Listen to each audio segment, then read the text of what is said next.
Hello, I'm going jogging. See, I've decided to run around the harbor every day for exercise. But it's very important to loosen up the muscles before you run or jump or play games or anything. So, oh, it's a little tight up there. That's okay, I'll just take it slow. Today is my first time. Now, have I got everything? Oh, my running shoes. Oh, I have them right here. Both of them right here. Oh, you look at that? I was in a big hurry this morning and, well, I brought 2 different shoes. Now what am I going to do? Am I going to jog in these? One's red and one's blue and one's old and one's new. What am I going to do? I bet I know what Guysborough and Digby would say.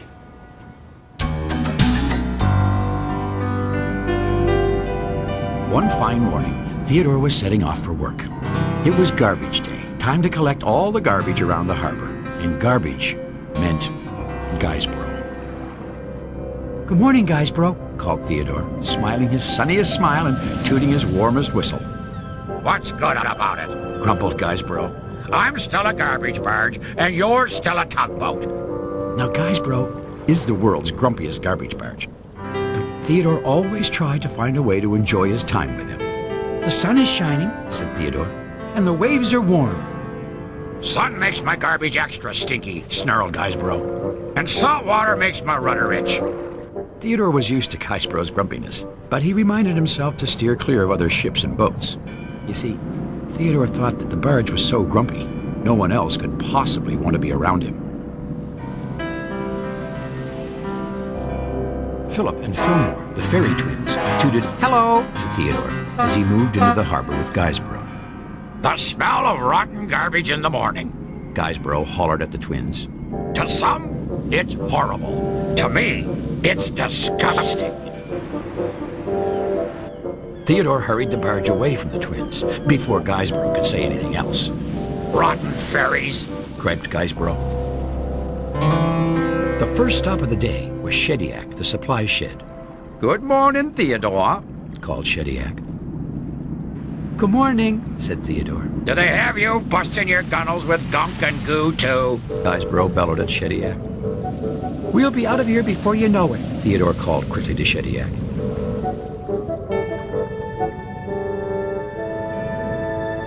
As soon as the garbage was loaded onto Guysborough, Theodore took off. "Rotten shit," groused Guysborough. Northumberland's submarine was just coming back from his nightly underwater ocean patrol. "Morning, Theodore," he called. "Do you have a load of yucky, stinky garbage?" Guysborough shouted at the sub. "Dump it on me! That's what I'm here for!" "He's feeling a little cranky today," Theodore called to Northumberland as he quickly towed Guysborough away. "I'll be in a worse mood tomorrow," griped Guysborough. Theodore and Guysborough moved along in silence a moment. "Theodore," said Guysborough. "Yes, Guysborough?" said Theodore. "No one ever says hello to me." "Yes, I suppose that's true," said Theodore. "And why do you suppose that is true?" said Guysborough. "Well, you do call everyone rotten," said Theodore as gently as he could. "Well, what's that got to do with anything?" growled Guysborough. Theodore didn't say anything, but inside, he was certain that if someone ever called Guysborough rotten, his feelings would be hurt. Theodore decided that from now on, he'd make extra sure he kept that grumpy barge far away from everyone.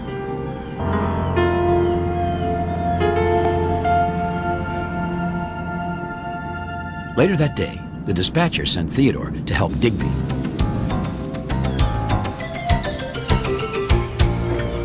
Theodore found the little cable ship waiting for him along the coast, just outside the harbor. Digby was digging up his old cables and putting new ones in their place. "Well, bless me barnacles, if it isn't Theodore Tugboat," chirped Digby. "I haven't seen you in a dogfish's age." "Well, that's because you haven't gotten stuck in a while." Theodore grinned. You see, Digby was always getting stuck somewhere, and Theodore was always helping him get unstuck.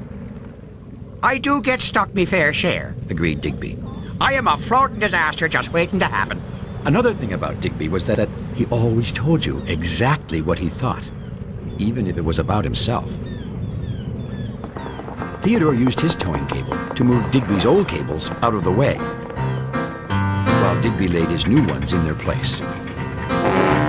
Say, Theodore. called Digby. Yes, said Theodore. I have always wondered, where do all the old cables end up? End up? Repeated Theodore. Yes, Continued Digby. I have always felt very close to my cables. They may be kind of rough and ragged on the outside, but they are still beautiful inside to me. Well, said Theodore, I guess they go to the junk dock. And how did they get there? Said Digby. Well, I suppose Guysborough takes them, Theodore answered slowly. Guysborough. Repeated Digby. A lovely lyrical name, like a song. Have I ever met this Guysborough? No, Theodore smiled. You'd remember him, I think I would like to meet him. said Digby. Oh, no, you wouldn't, said Theodore quickly. I mean, you can't. That is, he can't. He's kind of busy, forever. Well, I'll see if he has a spare moment, Said Digby. as soon as I finish with these here cables tomorrow. You know, Theodore, I have a feeling this could be the start of a beautiful relationship.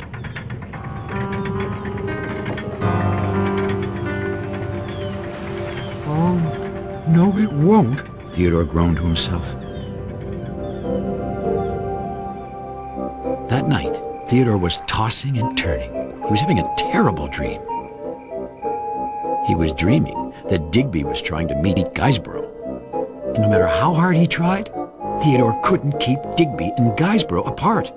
Wherever Theodore turned with Guysborough, Digby was there.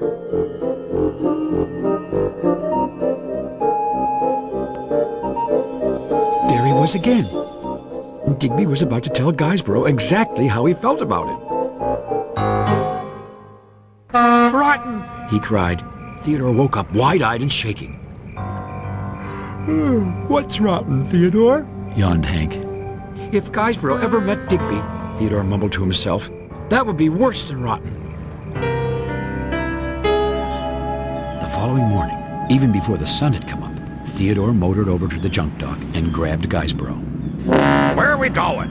Said Guysborough. To get garbage, called Theodore. But it's not garbage day. Guysborough protested. It's a spring cleaning, shouted at Theodore. I hate being clean. Groaned Guysborough. I'd rather float around and let the flies bother me. At least they like me. Well, meanwhile, in another part of the harbor, Digby was setting off to meet Guysborough. The first place he looked was the junk dock. Have you seen Guysborough? He asked the junk dock, whose name was Jasper. Nope, said Jasper. He does live here, does he not? Digby continued. Nope, said Jasper. Of course, nope is all Jasper ever says, Well, this is the junk dock, is it not? said Digby. Nope, said Jasper. Are you telling me you are not a dock, Frowned Digby, beginning to lose his patience. and that you are not completely covered in junk? Nope, said Jasper. What a disagreeable dock. Muttered Digby, steaming off. I can only imagine what the garbage barge is like.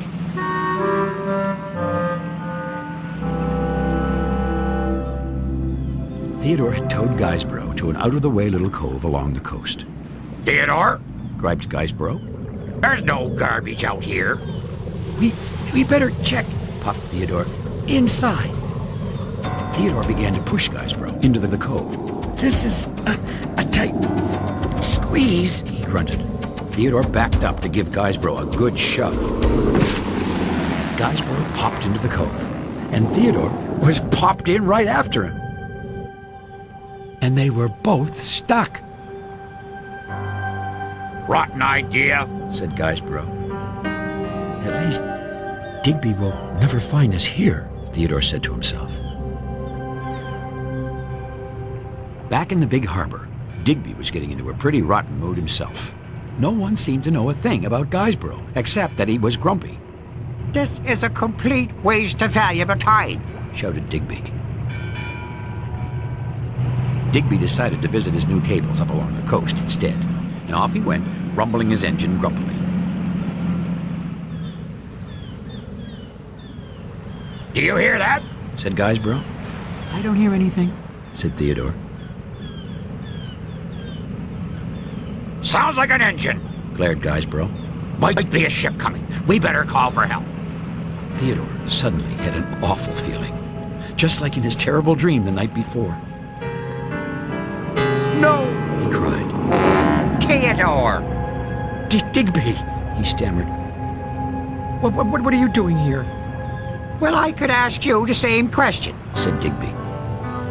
I'm kind of stuck, said Theodore. Now, Theodore, Said Digby. you know that's my job around here. Digby was always getting stuck somewhere. And who's that in there with you? Headed Digby, peering into the cove. Oh, no one. Theodore said quickly, trying to look bigger so he could hide Guysborough behind him. Guysborough! Glared Guysborough. Who wants to know? Guysborough, Said Digby right away. I have been looking all over tarnation for you. I heard you were grumpy. But I didn't know you'd have such a powerful smell on you, too. Oh, I should have followed the stinkiness right to you, boy. Do you think I'm grumpy? Said Guysborough kind of softly. He didn't mean it, said Theodore. And am I really stinky? Said Guysborough. Like rotten fish. Replied Digby. Theodore closed his eyes. He couldn't look. Poor Guysborough. You are possibly the grumpiest, stinkiest thing I have ever come across on land or water. Well, Theodore braced himself for what Guysborough would say next. Oh, well, that's the nicest thing anyone ever said to me, Said Guysborough. Theodore couldn't believe his ears. Digby and Guysborough were getting along. You mean, he said to Digby, you like Guysborough? Like him? Said Digby. Why, I think Guysborough is the catfish's whiskers. He's rough and rugged on the outside, like my old cables, but inside, a thing of beauty. Well, what's not to like about me? Added Guysborough. Digby pulled Theodore out of the cove, and Theodore pulled Guysborough. The three friends set off back into the harbor together. Theodore, Whispered Digby. I told you this was going to be the start of a beautiful relationship. Rotten cable ship. Grumbled Guysborough. But Guysborough was all smiles. And so was Theodore. Guysborough and Digby are great friends now. I guess you never know who's going to get along together. I wonder if my running shoes are going to get along on my feet after all. There's only one way to find out. I'll put them on. Here's the red one. And here's the blue one. I don't know about this. Oh, what do you know about that? Oh, they feel terrific. Oh, I'm ready for my jog around the Big Harbour now. Thanks for visiting us. We'll see you again next time. Here comes the jogging Harbourmaster. Oh!